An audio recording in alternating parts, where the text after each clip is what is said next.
Today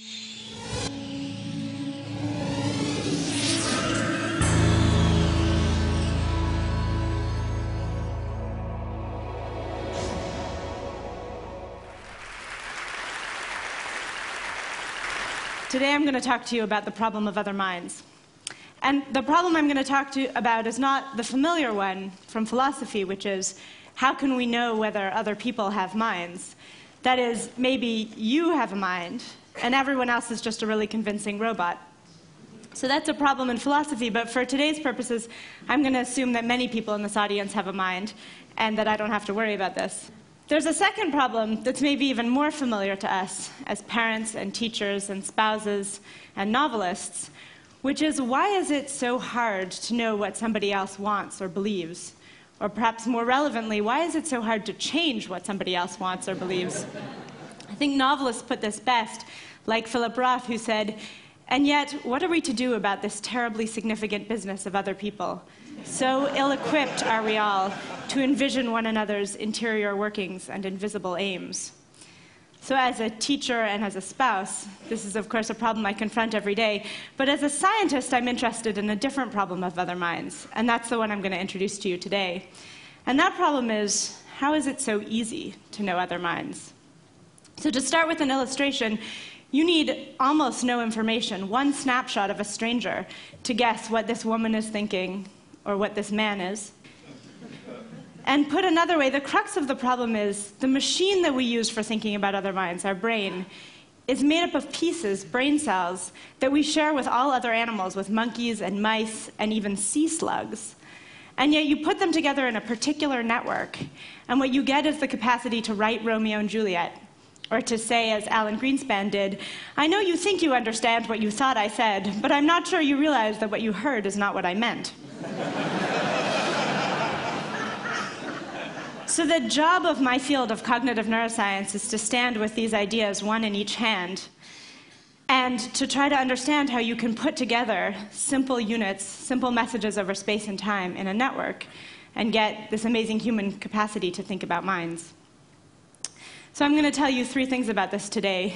Obviously, the whole project here is huge, and I'm going to tell you just our first few steps about the discovery of a special brain region for thinking about other people's thoughts, some observations on the slow development of the system as we learn how to do this difficult job, and then finally to show that some of the differences between people in how we judge others can be explained by differences in this brain system.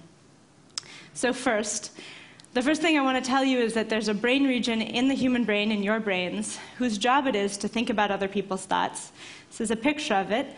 It's called the right temporoparietal junction. It's above and behind your right ear. And this is the brain region you used when you saw the pictures I showed you, or when you read Romeo and Juliet, or when you tried to understand Alan Greenspan. And you don't use it for solving any other kinds of logical problems. So this brain region is called the right TPJ. And this picture shows the average activation in a group of what we call typical human adults. They're MIT undergraduates. The second thing I want to say about this brain system is that although we human adults are really good at understanding other minds, we weren't always that way. It takes children a long time to break into this system, and I'm going to show you a little bit of that long, extended process. The first thing I'm going to show you is a change between age 3 and 5, as kids learn to understand that somebody else can have beliefs that are different from their own. So I'm going to show you a 5-year-old who's getting a standard kind of puzzle that we call the false belief task. This is the first pirate. His name is Ivan. And you know what pirates really like? What? Pirates really like cheese sandwiches. Cheese? I love cheese. Yeah. So Ivan has his cheese sandwich, and he says, "Yum, yum, yum, yum, yum. I really love cheese sandwiches." And Ivan puts his sandwich over here on top of the pirate chest. And Ivan says, "You know what? I need a drink with my lunch." And so Ivan goes to get a drink. And while Ivan is away, the wind comes, and it blows the sandwich down onto the grass. And now, here comes the other pirate. This pirate is called Joshua. See? And Joshua also really loves cheese sandwich. So Joshua has a cheese sandwich, and he says, "Yum, yum, yum, yum, yum. I love cheese sandwiches." And he puts his cheese sandwich over here on top of the pirate chest. So that one is his. That one's Joshua's. That's right. And then his went on the ground. Yeah, that's exactly right. Now, So he won't know which one is his. oh, so now Joshua goes off to get a drink. So Ivan comes back and he says, I want my cheese sandwich. So which one do you think Ivan's going to take? I think he was going to take that one. Yeah, you think he's going to take that one? All right, let's see. I told you. Oh, yeah, you were right. He took that one. So that's a 5-year-old who clearly understands that other people can have false beliefs and what the consequences are for their actions. Now I'm going to show you a 3-year-old who got the same puzzle. And Ivan says, I want my cheese sandwich. Which sandwich is he going to take? Do you think he's going to take that one? Let's see what happens. Let's see what he does. Here comes Ivan, and he says, I want my cheese sandwich. And he takes this one. Uh-oh. Why'd he take that one? His was on the raft. Oh. So the 3-year-old does 2 things differently. First, he predicts Ivan will take the sandwich that's really his. And second, when he sees Ivan taking the sandwich where he left his, where we would say he's taking that one because he thinks it's his, the 3-year-old comes up with another explanation. He's not taking his own sandwich because he doesn't want it because now it's dirty on the ground. So that's why he's taking the other sandwich.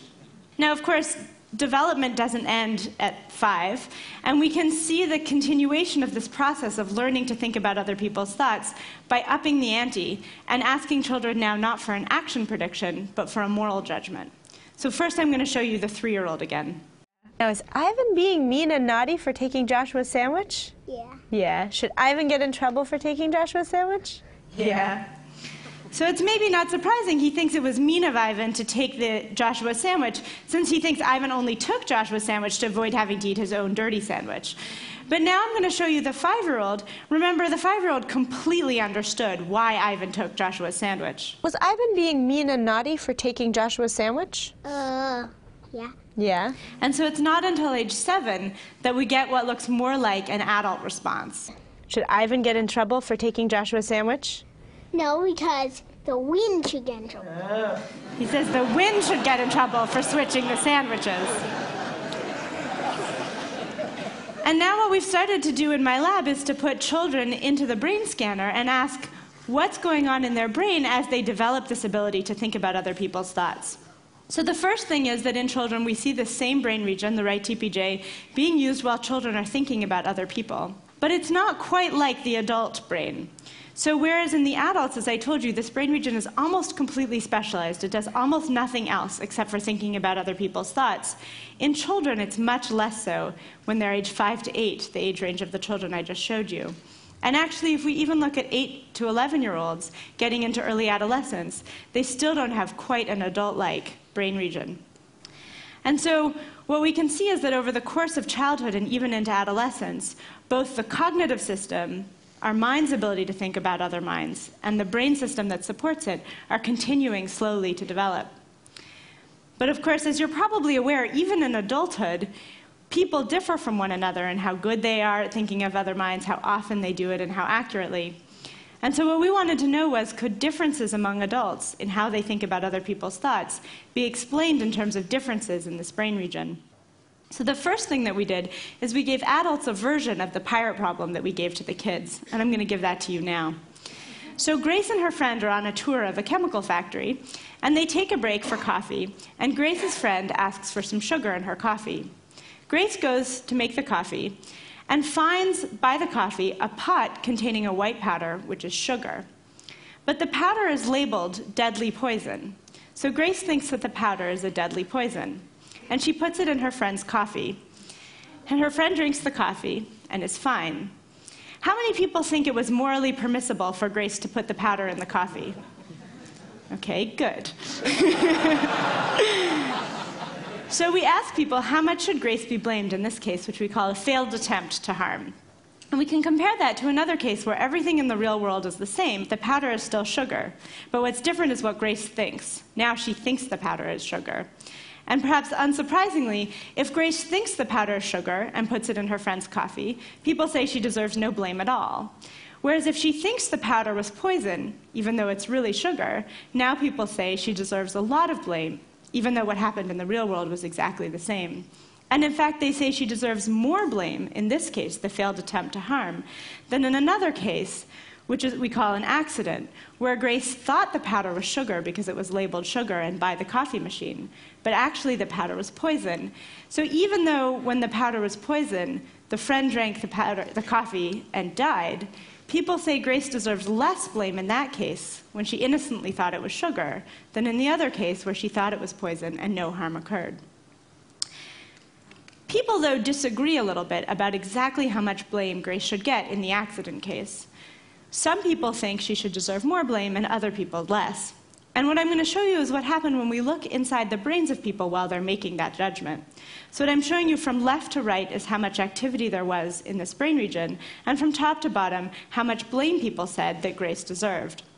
And what you can see is on the left, when there was very little activity in this brain region, people paid little attention to her innocent belief and said she deserved a lot of blame for the accident. Whereas on the right, where there was a lot of activity, people paid a lot more attention to her innocent belief and said she deserved a lot less blame for causing the accident. So that's good, but of course, what we'd rather is have a way to interfere with function in this brain region and see if we could change people's moral judgment. And we do have such a tool. It's called transcranial magnetic stimulation, or TMS. This is a tool that lets us pass a magnetic pulse through somebody's skull into a small region of their brain and temporarily disorganize the function of the neurons in that region. So I'm going to show you a demo of this. First, I'm going to show you that this is a magnetic pulse, I'm going to show you what happens when I put a quarter on the machine. When you hear clicks, we're turning the machine on.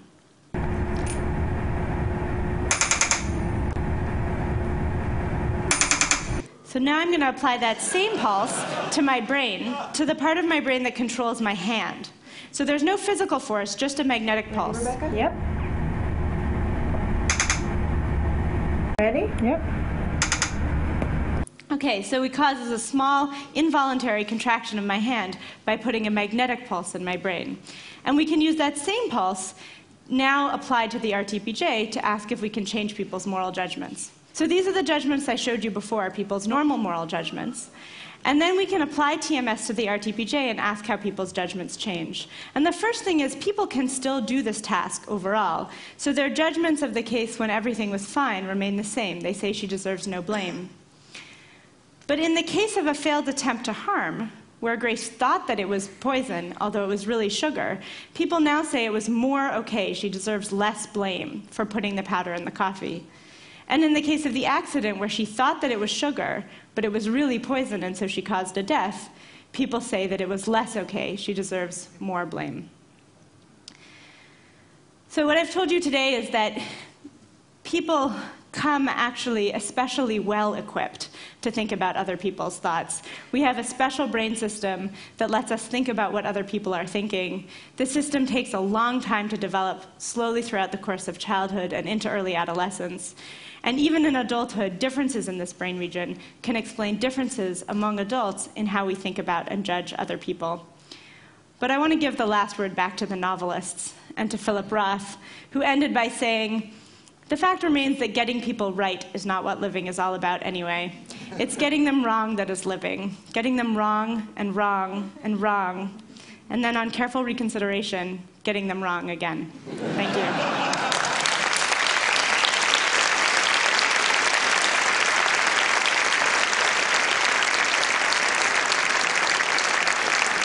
So I have a question. I mean, when you start talking about using magnetic pulses to change people's moral judgments, that sounds alarming. Please tell me that you're not taking phone calls from the Pentagon, say. I'm not. I mean, they're calling, but I'm not taking the call. They really are calling? But then seriously, you must lie awake at night sometimes wondering where this work leads. I mean, you're clearly an incredible human being, but someone can take this knowledge and in some future not torture chamber do acts that people here might be worried about. Yeah, we worry about this. So there's a couple of things to say about TMS. One is that you can't be TMS without knowing it. So it's not a surreptitious technology. It's quite hard, actually, to get those very small changes. The changes I showed you are impressive to me because of what they tell us about the function of the brain, but they're small on the scale of the moral judgments that we actually make. And what we changed was not people's moral judgments when they're deciding what to do, when they're making action choices. We changed their ability to judge other people's actions. And so I think of what I'm doing not so much as studying the defendant in a criminal trial, but studying the jury. Is your work going to lead to any recommendations in education to perhaps bring up a generation of kids able to make fairer moral judgments? That's one of the idealistic hopes. So the whole research program here of studying the distinctive parts of the human brain is brand new. Until recently, what we knew about the brain were the things that any other animal's brain could do too. So we could study it in animal models. We knew how brains see and how they control the body and how they hear and sense. And the whole project of understanding how brains do the uniquely human things, learn language and abstract concepts and think about other people's thoughts, that's brand new, and we don't know yet what the implications will be of understanding it. So I've got one last question. There's this thing called, the hard problem of consciousness that puzzles a lot of people, the notion that you can understand why a brain works, perhaps, but why does anyone have to feel anything? Why does it seem to require these beings who sense things for us to operate? You're a brilliant young neuroscientist. I mean, what chances do you think there are that at some time in your career, you or someone else is going to come up with some paradigm shift in understanding what seems an impossible problem? I hope they do, and I think they probably won't. Why? It's not called the hard problem of consciousness for nothing. That's a great answer, Rebecca Sachs. Thank you very much. That was fantastic.